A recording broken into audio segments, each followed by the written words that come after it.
Ravi, one more thing. Yeah. Can you just send me the questions you want to ask me? You can WhatsApp me. Are you serious? So that you're a journalist and you're asking a journalist to send a question before having an interview? आपने वो कहावत तो सुनी ही होगी, आग में घी डालना या जलती आग में हाथ सेकना। आज देखिए कुछ ऐसा ही।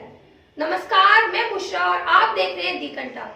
हम बात कर रहे हैं भारत और नेपाल की। ये दोनों देश पड़ोसी होने के साथ साथ धार्मिक और सांस्कृतिक रूप से भी एक है। नेपाल और भारत के रिश्ते हमेशा से ही अच्छे माने जाते रहे। कहा जाता है दोनों देशों के बीच रोटी बेटी का रिश्ता है, लेकिन कुछ समय से दोनों देशों के बीच खटास पैदा हो गई है। जहां दोनों तरफ की सरकारें इस रिश्ते को ठीक करने की कोशिश में लगी है, वहीं इन दोनों देशों के आपसी संबंधों को जी न्यूज के editor in chief Sudhir Chaudhary भड़काते नजर आए।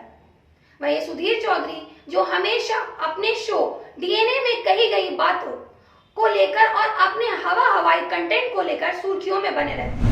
हर बार की तरह इस बार भी सुधीर अपनी ही कही गई बातों में फंस गए हैं। दरअसल हम बात कर रहे हैं सुधीर चौधरी और नेपाल के पीएम केपी शर्मा ओली के बीच होने वाले इंटरव्यू में, जिसमें सुधीर चौधरी ने नेपाल के पीएम की काफी बेइज्जती की, जो सुधीर चौधरी को काफी महंगा पड़ गया। देखिए, आप 68 साल के हैं, मोदी जी 70 साल के हैं, तो ऐसे भी आपके बड़े भाई हुए, तो आप भी कभी भी फोन उठाकर उनसे सीधे बात कर सकते हैं। व्यक्तिगत तौर से, हाँ, व्यक्तिगत तौर से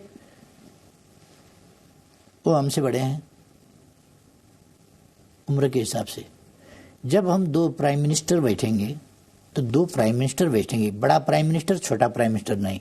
ओली जी, भारत और नेपाल हमेशा राम लक्ष्मण की तरह रहे हैं, और आप तो अक्सर रामायण के बारे में बात करते रहते हैं, लेकिन अब ऐसा लगता है कि लक्ष्मण जो है वो ये कहने लगा है राम से कि अब मुझे भी बराबरी का दर्जा चाहिए और अब हम बराबरी के हिसाब से रहेंगे। ये अचानक हुआ है। ऐसा लगता है कि जैसे नेपाल के मन में कोई बात खटक रही है। देखिए, आपका क्वेश्चन भी बताता है कि इंडिया राम है, हम लक्ष्मण हैं। इसके कई अर्थ होते हैं। इंडिया भगवान है, हम उसके छोटे भाई हैं। इंडिया बड़ा भाई है, हम छोटे भाई हैं। मैं कहता हूं,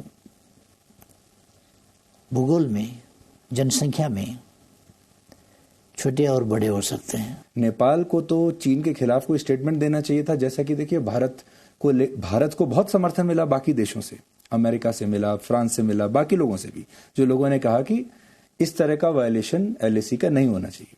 लेकिन नेपाल ने नहीं दिया, बल्कि नेपाल ने कहा कि अब मुझे भी मेरी टेरिटरी चाहिए। आपकी बात जरा भटकाने वाली है, बुरा मत मानिएगा, क्योंकि गलवान से हमारा लेना देना कुछ नहीं है।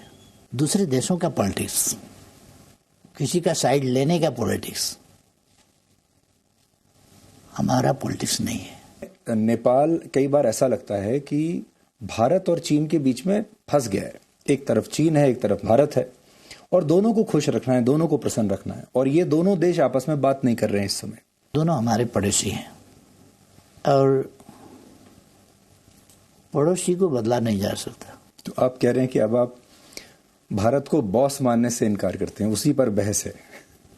अब भारत अगर कल समझता होगा, आज भारत अपने को बॉस नहीं समझता, इसलिए हम चाहते हैं कि हमारे पड़ोसी में अच्छा संबंध हो, विश्वास का वातावरण हो।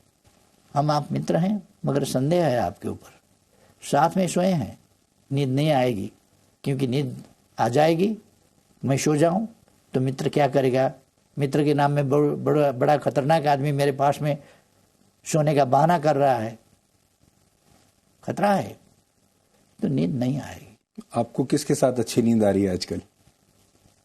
आजकल का बात नहीं, नेपाल जो चीन या भारत? नेपाल जो अस्तित्व में है, वो संतुलित नीति के साथ, न्यूट्रलिटी, ये तटस्थता की नीति के साथ किसी का पक्ष नहीं लेना।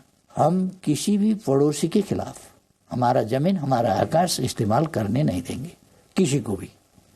आपको किसके साथ अच्छी नींद आ रही है आजकल? आजकल का बात नहीं, नेपाल जो चीन या भारत? नेपाल जो अस्तित्व में है, वो संतुलित नीति के साथ न्यूट्रलिटी, ये तटस्थता की नीति के साथ किसी का पक्ष नहीं लेना।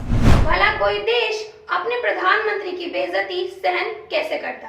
इस पर नेपाल के पत्रकार रवि लामिछाने काफी भड़क गए और इंटरव्यू में हुई बेइज्जती पे सवाल करने लगे। सुधीर चौधरी पर भड़के पत्रकार ने सुधीर चौधरी को लाइव आने को कहा।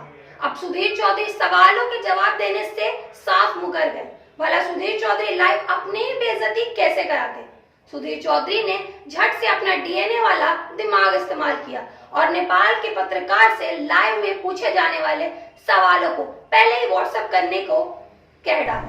Yeah, I have a show here in Nepal, and a lot of people want to know about your statement or your program, that the interview and the other program that you made while you were in Nepal.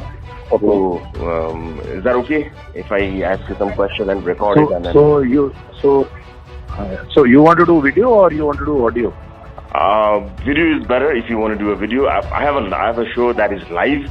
It's tonight. Okay. If I can have you on a video call, that would be great, because when you do a live, it's live. I prefer that. And if not, I can do audio or video. So let's do one thing, Ravi. Yeah. So let's do one thing. Right now I'm having lunch. Okay. Let me reach office and can you call me say after 2 hours?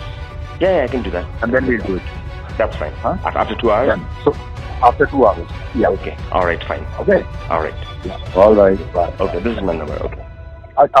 Ravi, one more thing. Yeah. Can you just send me the questions you want to ask me? Question? You can WhatsApp me. Are you serious? You're a journalist and you're asking a journalist to send a question before having an interview? That's so funny, man. But then, no. But then I will be, I'll mentally be prepared for those kind of questions. It's based on whatever it's based on your recent interview with the Prime Minister. पत्रकार जिनका मूल रूप ही सवाल पूछना है, उनको सवालों से डर क्यों लगने लगा? ऐसे ही खबरों के लिए देखते रहिए दी घंटा।